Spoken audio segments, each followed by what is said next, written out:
राम मंदिर दान चोरी केस में पुलिस को अविनाश शुक्ला के बाद 5 अन्य आरोपियों से पूछताछ की इजाजत मिल गई है। अयोध्या की विशेष जज की कोर्ट से पुलिस को जेल में जाकर पूछताछ करने की इजाजत मिली है।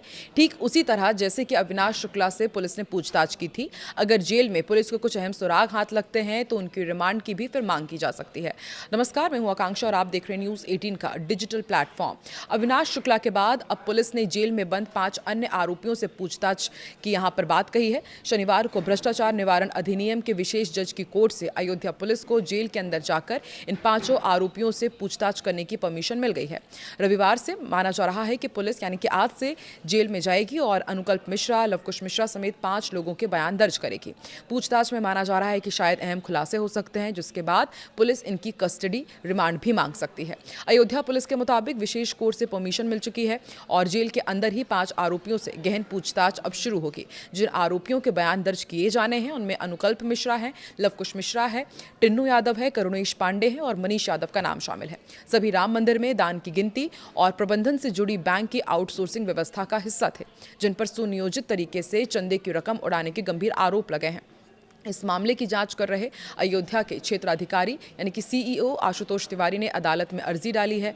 उन्होंने भ्रष्टाचार निवारण अधिनियम के विशेष जज रजत वर्मा की कोर्ट में एक अर्जी दाखिल की थी, जिसमें 5 आरोपियों से जेल के अंदर पूछताछ करने की अनुमति मांगी गई थी। कोर्ट ने मामले की गंभीरता को देखते हुए ये अर्जी स्वीकार कर ली। अब पुलिस की एक विशेष टीम जेल में जाकर इन सभी से आमने सामने सवाल जवाब करेगी। आपको बता दें कि इससे पहले अयोध्या पुलिस ने इसी मामले के मुख्य आरोपी अविनाश शुक्ला से भी पहले जेल में जाकर पूछताछ की थी। जब जेल की पूछताछ में कई अहम सुराग मिले तो पुलिस ने कोर्ट से उसकी कस्टडी रिमांड मांगी थी। 13 घंटे की उस कस्टडी रिमांड के दौरान पुलिस ने अविनाश की निशानदेही पर चोरी के पैसों से खरीदी गई सेकेंड हैंड ब्रेजा कार, लाखों रुपए नगद और ज्वेलरी बरामद की थी।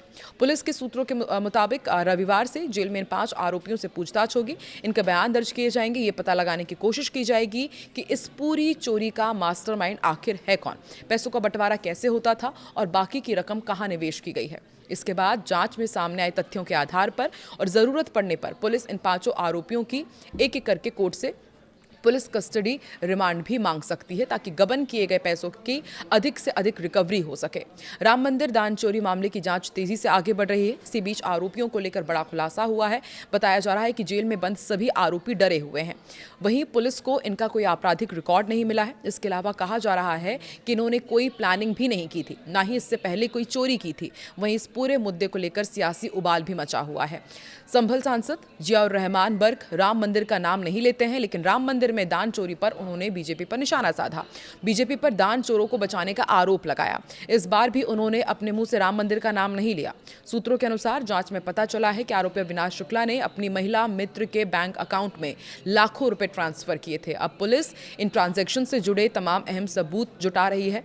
बताया जा रहा है कि अविनाश शुक्ला और उसकी महिला मित्र की शादी तय हो चुकी थी। जांच में यह भी सामने आया कि अविनाश ने उसे एक महंगा मोबाइल फोन गिफ्ट किया था। अब पुलिस ये पता लगाने में जुटी है कि इस लेन देन में इस्तेमाल किया गया पैसा कहां से आया और उसका सोर्स क्या था। सूत्रों के मुताबिक जांच के दौरान ये जानकारी भी सामने आई कि अविनाश शुक्ला ने कथित तौर पर दान की चोरी की गई रकम से ब्रेजा कार खरीदी थी। ये कार उसके भाई अभिषेक शुक्ला के नाम पर खरीदी गई थी। पुलिस अब बैंक अकाउंट, वाहन खरीद से जुड़े डॉक्यूमेंट्स और डिजिटल लेन देन की बारीकी से जांच कर रही है। अधिकारियों का मानना है कि इस फाइनेंशियल रिकॉर्ड से पूरे नेटवर्क और पैसों के इस्तेमाल की तस्वीर और साफ हो जाएगी। हालांकि इन सभी जानकारियों के आधिकारिक पुष्टि अभी पुलिस की ओर से नहीं की गई है। फिलहाल जांच की जा रही है और पुलिस मिले हुए साक्ष्यों के आधार पर आगे की कार्रवाई कर रही है। इधर राम मंदिर ट्रस्ट के दान गबन मामले में अयोध्या पुलिस को जांच के दौरान एक और बड़ी सफलता मिली। पुलिस ने आरोपियों के मोबाइल फोन की जांच और चैट बैकअप खंगाले तो कई ऐसे सबूत मिले हैं जिनसे कथित गबन के पूरे नेटवर्क की जानकारी सामने आई है। सूत्रों के मुताबिक मोबाइल चैट से ये पता चला है कि साल 2025 के मई महीने में करोड़ों रुपए के लेन देन को लेकर आरोपियों के बीच बातचीत हुई थी। इसी दौरान दान के पैसों के बंटवारे को लेकर उनके बीच विवाद भी हुआ था। जांच में यह भी सामने आया कि आरोपियों के बीच बड़े विवाद को शांत कराने और आपसी तालमेल बनाए रखने की जिम्मेदारी अभिषेक शुक्ला ने निभाई थी। ये भी बताया जा रहा है, माफ कीजिएगा, अविनाश शुक्ला ने निभाई थी और बताया जा रहा है कि अविनाश शुक्ला और अनुकल्प के बीच भी पैसों के बंटवारे को लेकर कहासुनी हुई थी।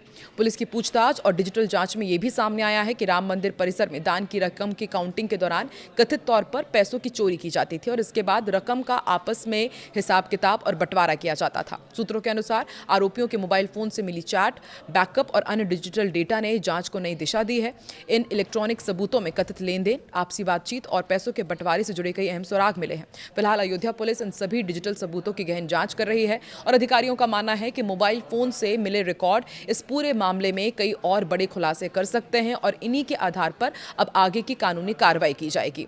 तो जिस तरीके से चढ़ावे की कथित चोरी की जांच के बीच अब ये नया मोड़ सामने आया है, वरिष्ठ अधिवक्ता आलोक कुमार ने अयोध्या के जांच अधिकारी और डीएसपी आशुतोष तिवारी को एक पत्र लिखा है और उन सार्वजनिक हस्तियों के बयान दर्ज कराने की मांग की है जिन्होंने इस मामले में बड़े पैमाने पर भ्रष्टाचार और चोरी के आरोप लगाए।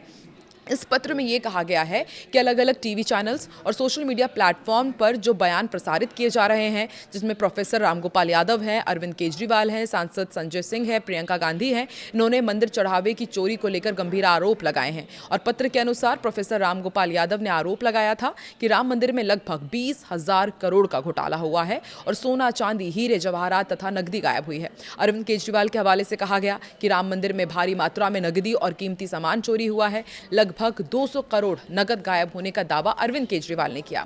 पत्र में उल्लेख है कि सांसद संजय सिंह ने भी सार्वजनिक रूप से 200 करोड़ से अधिक की चोरी का आरोप लगाया था और इसमें 50 से अधिक कर्मचारियों की संलिप्तता की बात कही थी। वहीं प्रियंका गांधी ने बड़े लोगों की मिलीभगत का मुद्दा उठाया था। प्रियंका गांधी वाड्रा के बयान का हवाला देते हुए पत्र में कहा गया है, उन्होंने सवाल उठाया था कि क्या छोटे कर्मचारी अकेले इतने बड़े स्तर की हेराफेरी कर सकते हैं या इसके पीछे बड़े लोगों की मिलीभगत है। तो देखिए, प्रियंका गांधी ने सवाल उठाया है और ऐसे में अब कहा जा रहा है कि इन्हें भी पूछताछ के लिए बुलाया जाए कि क्या इनके पास भी कुछ सबूत है या फिर जो ये आरोप लगा रहे हैं उसका क्या आधार है।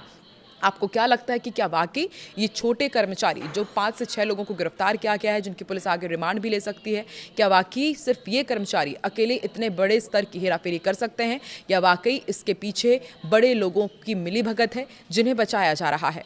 क्या लगता है आपको? कमेंट सेक्शन में ज़रूर बताएं।